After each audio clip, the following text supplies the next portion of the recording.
大家好，我是 Ryan， 我想邀请你到我的故事版，请做好接下来的90秒。我和我在学校的同学们在这里就城市森林面临的威胁进行头脑风暴。气候变化和碳足迹导致气温升高，降雨模式发生变化，从而损害树木和野生动物。与此同时，房地产开发正在带走宝贵的绿地。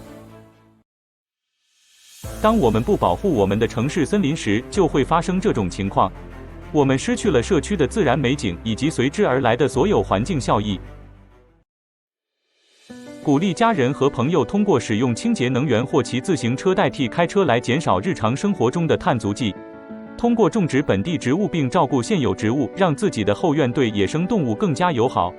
制止非法砍伐森林和无证砍伐树木，使用区块链技术追踪木材的来源，通过树木栽培和植树造林保护地球。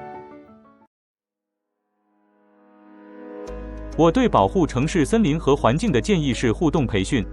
通过开发带有奖励的游戏应用程序，创建虚拟现实体验作为交互式培训的途径，让人们在舒适的家中虚拟体验城市森林的美丽，同时教育他们了解环境效益。当人们参加比赛并挑战自己赢得胜利时，他们会学得更好更快。让我们一起拯救世界，为子孙后代降临。